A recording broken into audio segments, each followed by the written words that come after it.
Greetings from the Redeemed Christian Church of God in Oklahoma City. This is the Open Heavens for July 9th, 2020. Open Heavens is a daily devotional written by the General Overseer of the Redeemed Christian Church of God, Pastor E.A. Adeboye. And I pray that as we go into the study of His Word today, Lord God Almighty will teach us, and we shall all be richly blessed by His Word in Jesus' name. Amen. The title for today is, "And two shall become one flesh." And two shall become one flesh. The memory verse is 1 Corinthians 7 verse 10. 1 Corinthians 7 verse 10 says, "And unto the married I command, yet not I, but the Lord, let not the wife depart from her husband." And Matthew 5:27 to 32 is the Bible reading. Matthew 5:27 to 32 reads, "You have heard that it was said to those of old, you shall not commit adultery. But I say to you, that whoever looks at a woman to lust for her has already committed adultery with her in his heart. If your right eye causes you to sin, pluck it out and cast it from you.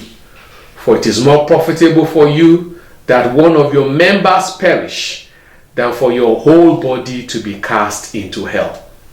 And if your right hand causes you to sin, cut it off and cast it from you. For it is more profitable for you that one of your members perish than for your whole body to be cast into hell. Furthermore, it has been said, whoever divorces his wife, let him give her a certificate of divorce.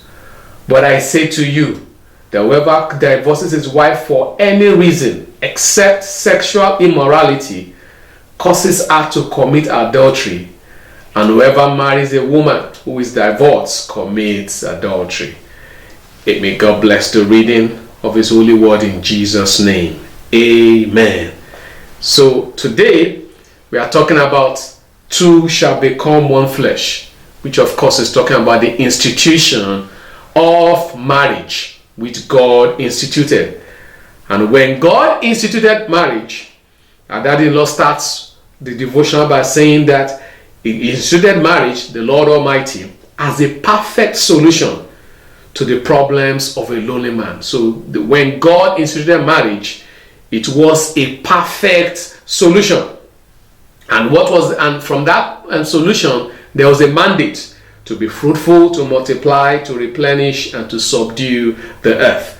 And that perfect solution, beyond it being a perfect solution, when God instituted marriage, He instituted it to be also a permanent solution. So marriage was instituted by God as both a perfect and a permanent solution. And that is why, even because it was supposed to be perfect and permanent, even in Matthew chapter 9 verse 16, our Lord Almighty even explicitly stated there that what therefore God had joined together, let no man put asunder. Because God instituted it in such a way that He didn't expect any sort of separation thereafter.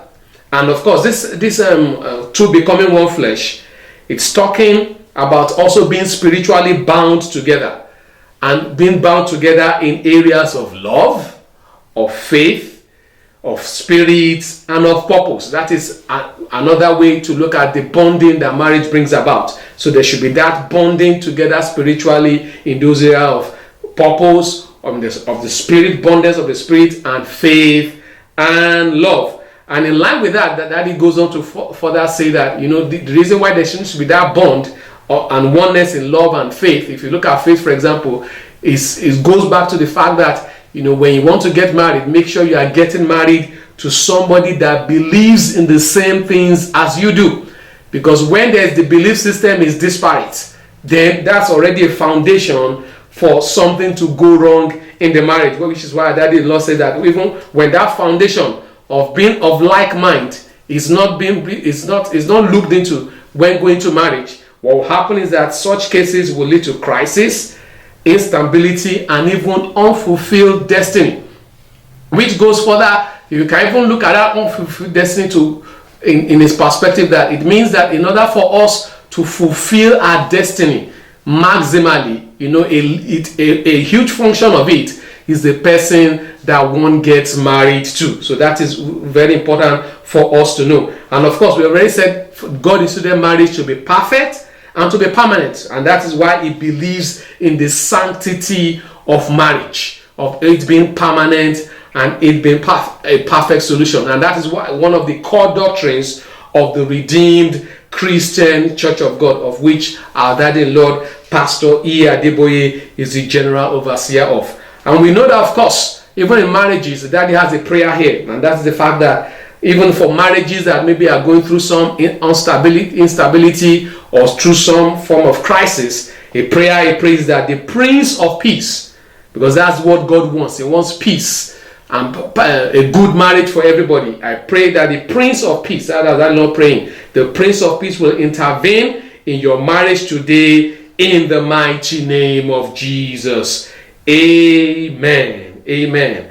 And with respect to what we read, the Bible reading, and even the teaching of today, going back to the core doctrine of the Redeemed Christian Church of God, it goes in line with even what the Bible says in Malachi chapter 2 verse 6 about God hating divorce or separation, because He wants people to be together forever. Because in God's original plan, only death can nullify the marriage covenant, and we need to be mindful of that. And if you look at it, the reason why there are separations in marriage, why there are divorces in marriage, if you really look at it, the root cause of it is always some sort of sin or the other, either from one party or from both parties. Because if you look at the reasons why people get divorced, it's either due to unforgiveness, infidelity, immorality, lack of love, violence, abuse, lack of forbearance. All of those things still point to the root of sin.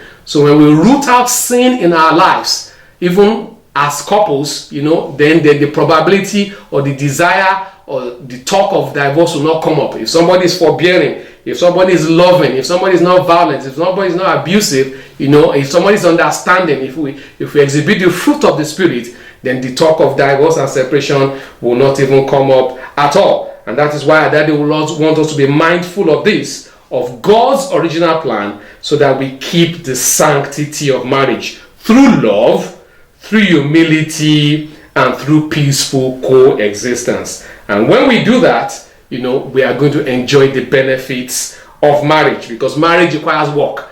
There's no perfect marriage. It's a coming together of two imperfect people. But as we yield to God, as we yield and show forth the fruits of the Spirit of love, of joy, of peace, of long-suffering, of self-control, all of perseverance, all of those things will yield to a fulfilling marriage. And the prayer point is that, Father, please help me to build and uphold a peaceful marriage in the mighty name of Jesus. Father, we pray, O Lord God Almighty, we thank you for your word of today, and we pray that, Lord, you help us to build and to uphold peaceful marriages in the mighty name of Jesus. We speak peace into every marriage in the mighty name of Jesus. Thank you, Heavenly Father. In Jesus' name we are prayed. Amen. Thank you for watching, and we hope to see you tomorrow by God's grace.